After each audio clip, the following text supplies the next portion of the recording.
Harrison, during the 2-minute warning, you were going out, going some aggressive, and you're just mentally and physically ready in case that scenario happens. Yeah, I try to check the wind probably every quarter change, and then during the 2-minute, if I know I'm going to be kicking, I need to make sure I just check the wind and I know for sure what my plan is. I thought the wind was kind of in the face, left to right in that direction. The Bengals were able to choose in the second half which way they wanted to be kicking for the fourth quarter, and obviously they wanted to kick towards the tunnel. And Evan made a great 53-yarder or whatever it was to go up in that game. But yeah, just making sure I've dotted all my I's, crossed all my T's, and I know which way I want to kick the ball with the wind. Is it amazing that these games between the Bengals and the Chiefs just always seem to come down to the last minute? I know they're always very tight, and this game reminded me of the 2022 AFC Championship game. I think it was a 48-yarder right hash kick to win the game as well, going that same direction. So when you go into a game like that, any extra preparation? Because you might expect that. No, I mean, I expect to have a lot of kicks every single game. I expect the game to be close and for it to end with a game-winning kick. And I feel like if that's my mentality going into every game, I'll be prepared for whatever comes my way. Harrison, you have a shortage of game-winning kicks, including playoffs, Super Bowls, things like that. Just what do you feel is the key to staying calm in those moments where you know the game is on the line, win or loss? I feel like I always say this, but during practice, I try to put a ton of pressure on myself, and Coach Reed and Coach Tobe, they do a great job with that. But if I can make my set of 8 kicks on Wednesdays and Thursdays for a Sunday game feel like game winners, and if I can make my 10 kicks going both ways and pregame warm-up feel like game winners, and when I get to a game-winning moment, nothing different should happen. I shouldn't surprise myself by hitting a bad or a good kick. It should be the exact same.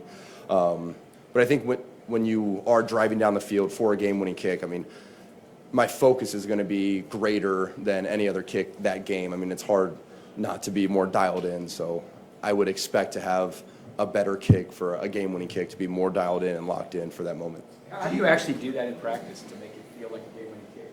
So I know this is getting in the weeds with kicking stuff, but when you're on the sideline, you're not able to see ball flight, right? You're kicking into a net, you don't know where it's going. So one thing that I changed a couple years ago was I'll finish warming up with the full operation probably 15, 20 minutes before the period. So I'm not kicking a ball for 15, 20 minutes, and I really have to trust it going into that period.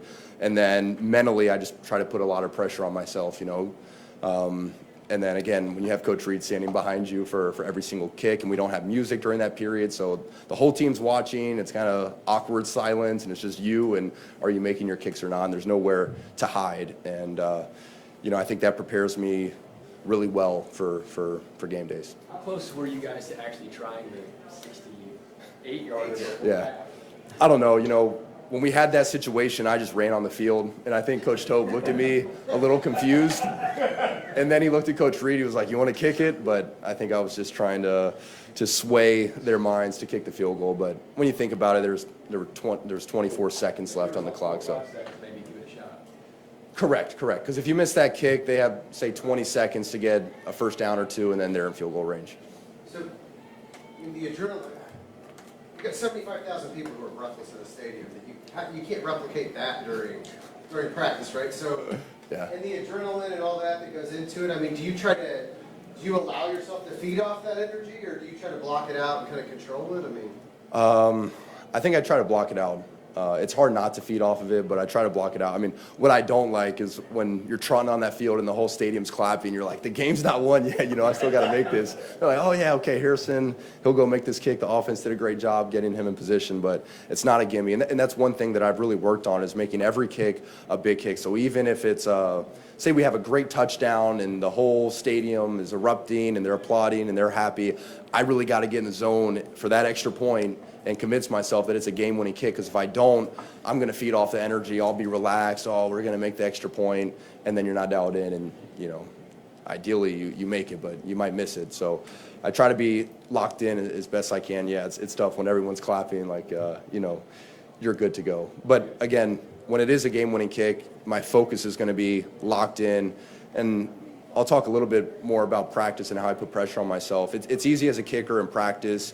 You're messing around, you're thinking about other things when you're kicking. But if I can go through my mental cues that I do when it's a game-winning kick, then that's just going to give me more practice. So if you're going up for a game-winning kick and the crowd's cheering 75,000, you sort of think about that, you know, like, well, what if I make this? What if I miss it? You know, you're not thinking about what you can control. So I just talk to myself for game-winning kicks to block out any of the pressure, and that's what I do in practice and for extra points, for all of them. I'm talking to myself and kind of trying to block out pressure that might not even be there in practice. You actually got a couple of fun kickoffs today, right? Yes. Yeah, that was a lot of fun. You know, I was pumped up for the first kick that we had that they covered. We got them, I think, to the 24-yard line. It's a lot of fun. It's just risky because I can hit some good balls that are, you know, sub 3-second hang times that get on the ground. But if you mishit it a little bit and it doesn't land in the landing zone, then you feel like you missed a field goal and then they're starting on the 40-yard line.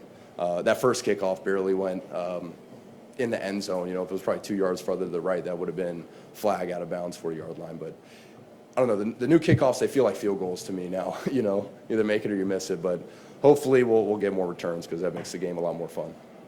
Is the absolute best feeling in the world to kick a game-winning field goal when time's expired, you don't have to worry about it? Oh, yeah, for sure. Yeah, game's over. Okay, thanks, Eric. All right, thank you guys.